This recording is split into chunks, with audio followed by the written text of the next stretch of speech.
부산 서면의 한 상가 건물입니다. 곳곳에 임대 딱지가 붙어 있습니다. 경기 침체에 공실은 채워질 기미가 안 보이고 폐업도 속출하고 있습니다. 올해 1분기 전국의 자영업자 수는 전년보다 0.2% 줄었는데 부산은 11.3%나 감소했습니다. 소규모 상가 공실률도 3.6%로 전국 추세보다 2.9%포인트나 높았습니다. 지역 경기에 심각한 충격을 줄 우려가 커지면서 부산시가 대책을 내놨습니다. 당장 어려움을 겪는 상인들을 위해 1조 3천억 원대의 정책 자금을 마련해 저금리 상품으로의 전환과 경영 컨설팅 지원에 나서고 상권 활성화 지역도 넓히기로 했습니다. 또 대출금 일시 상환 부담으로 폐업하지 못하는 상인들에겐 장기 상환 대출로 전환해주고 재취업도 지원하기로 했습니다.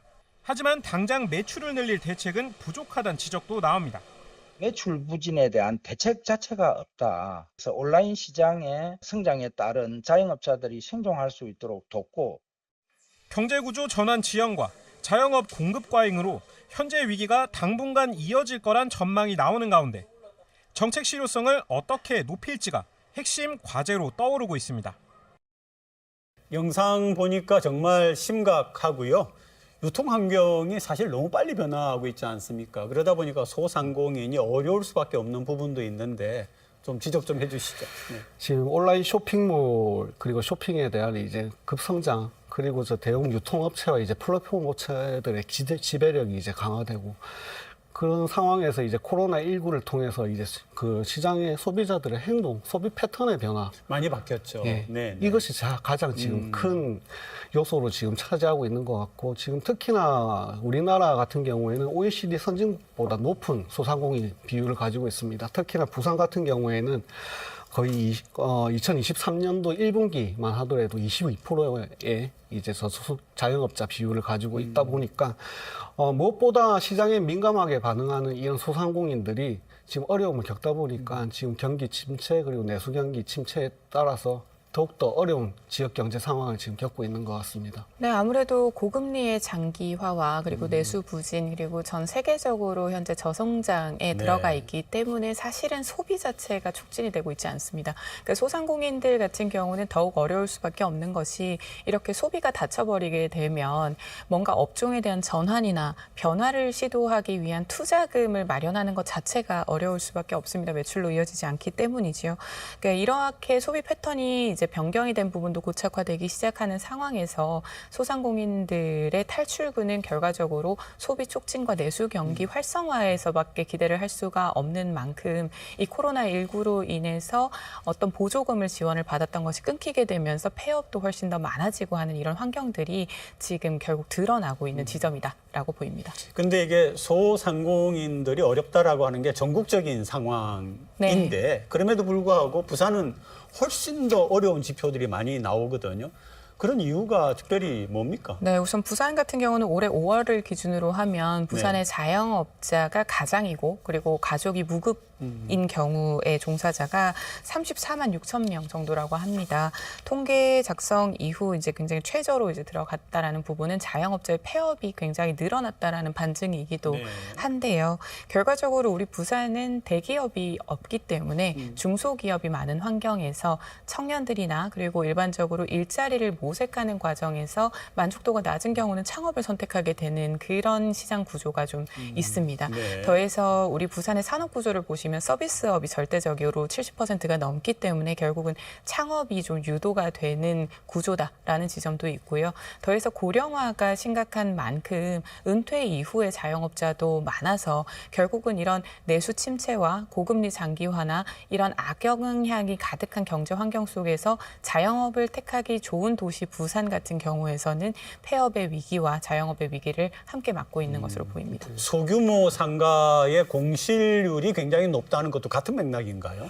아무래도 폐업률이 높아지니 결국은 그 공실률도 이어질 수밖에 없는 건데 소규모 상가라는 부분은 결국 소규모 자본 창업으로 저희가 생각을 해야 할 그렇죠. 것입니다.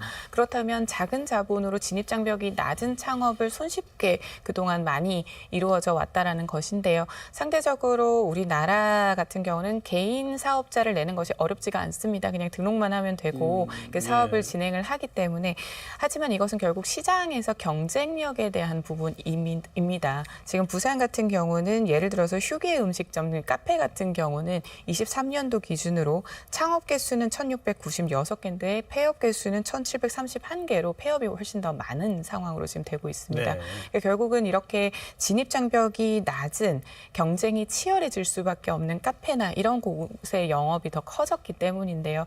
부산시가 커피사 도시라는 부분에 대해서 테마를 정하고 이끌어가는 것은 좋으나 결과적으로는 그것을 선택하는 개인들에 대해서도 역량 관리가 필요하다라는 지점입니다. 네, 그리고 부산시가 최근에 대책을 내놓았다고 하더라고요. 좀 소개해 주시겠어요? 7월 31일 날 제45차 부산 소상공인 자영업자 이제 맞춤형 지원 방안이라는 이제 비상경제 대책회의를 부산시에서 이제 개최를 하면서 크게 금융 지원 그리고 경영 지원 그리고 재기 지원이라는 세 가지 테마로 이제 네네. 지원을 하는 그런 방안들을 발표를 했습니다. 금융 지원 같은 경우에는 금융 유동성을 이제 공급을 하면서 소상공인 대출에 대한 이제 전환 보증을 신설을 하고 이제 3천억 규모로 이제 지원을 하는 그런 지원 방안을 네.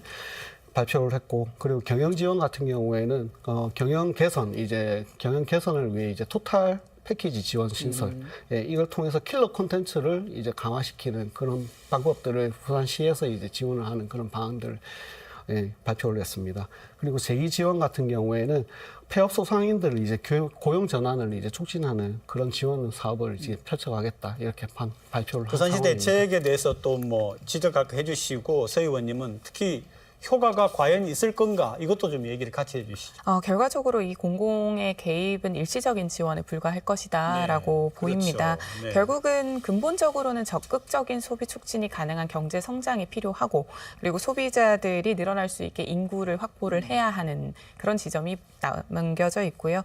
각 소상공인들의 경쟁력 확보가 필요한데 과연 이 역량 강화나 이 아이템 개발 그리고 판매 채널 구축 이런 부분에서 얼마나 이 부분이 고급 경영 컨설팅을 받을 수 있을 것인가 그리고 그것이 굉장히 많은 소상공인들에게 동일하게 진행이 될 텐데 그 안에서도 경쟁력을 확보할 수 있을까에 대한 것은 좀 의문이고요.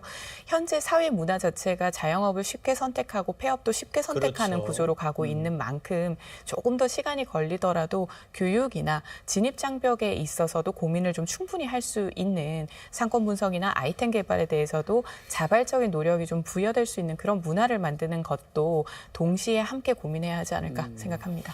결국에는 지역 소상공인들이 활성화되기 위해서는 지역이 이제 경제가 선순환 구조로 바뀔 수 있도록 지역에서 할 수 있는 노력은 저희가 긴급 대책 이런 것들 통해서 충분히 하고 있고 네. 또 앞으로 해 나가야 된다고 생각을 하지만 그런 구조, 산업 구조나 이제 이런 지역에 일자리가 몰리고 지역에 사람이 몰릴 수 있도록 하는 그런 정책은 정부가 이제 중앙에서 이제 좀 더 신경을 네. 써주셔야 된다고 생각을 합니다.